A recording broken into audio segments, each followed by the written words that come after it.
Create a vlog on a trip in Antibes.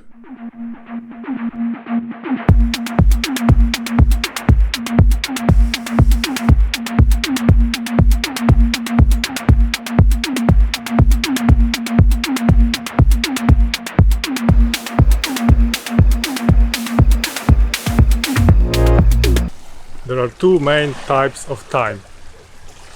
I call them acting time and reflecting time.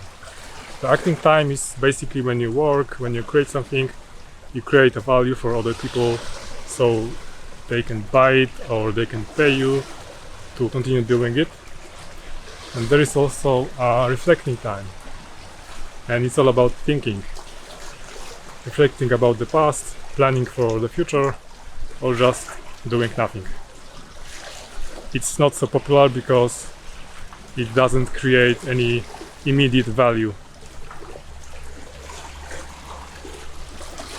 And by the way, this is a beach near Nice.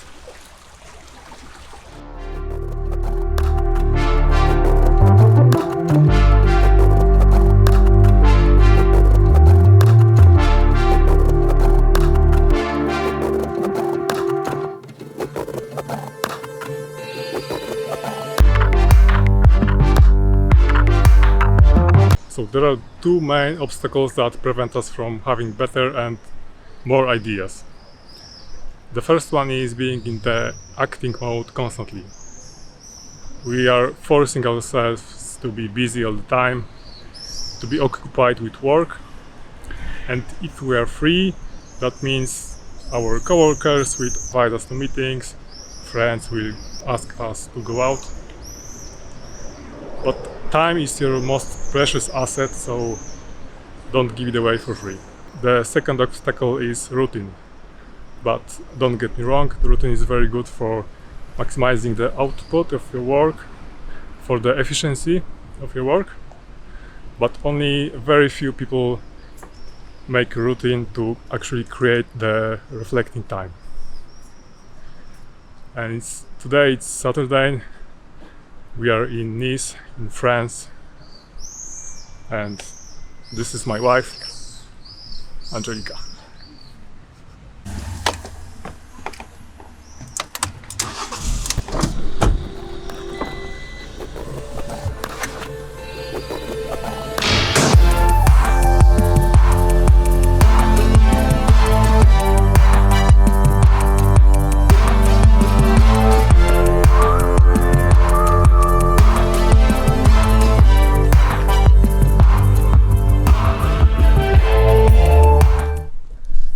Exotic garden in Eze.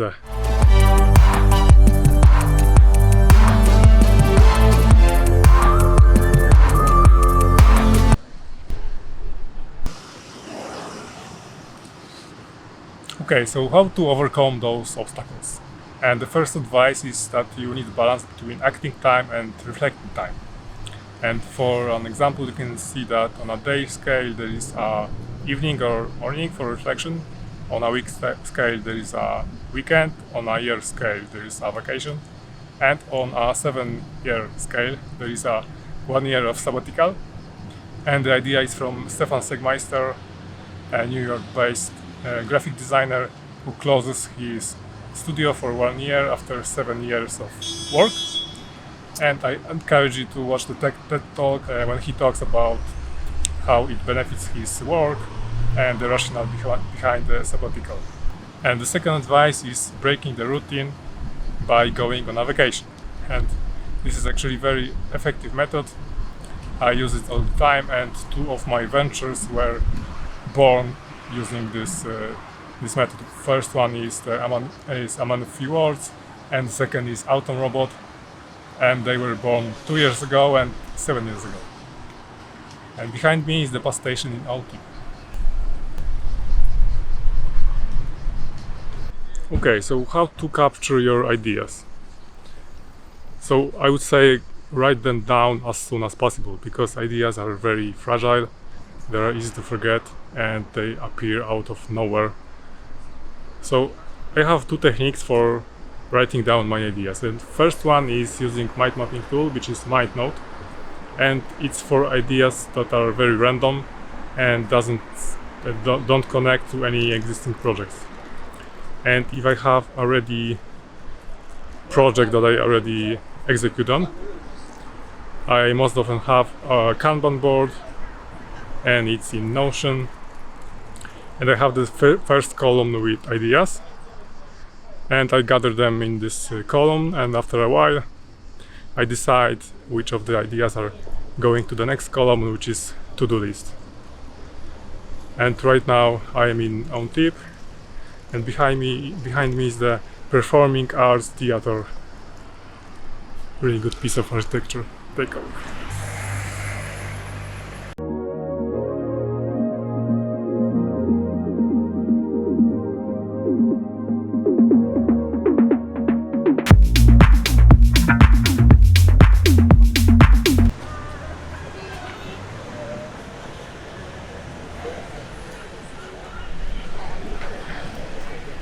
So idea generation is a skill, so as with any other skills, you can practice it and improve it.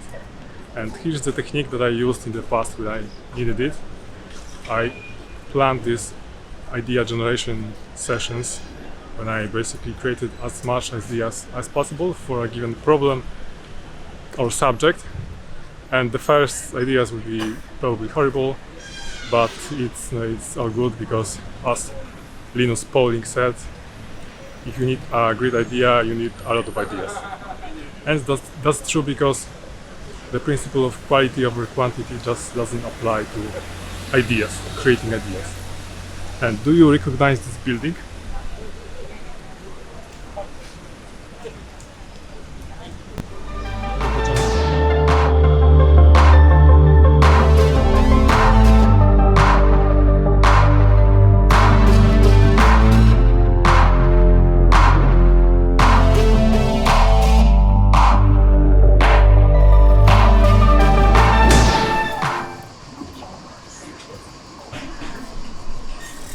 Last day in France, we are in Cassis.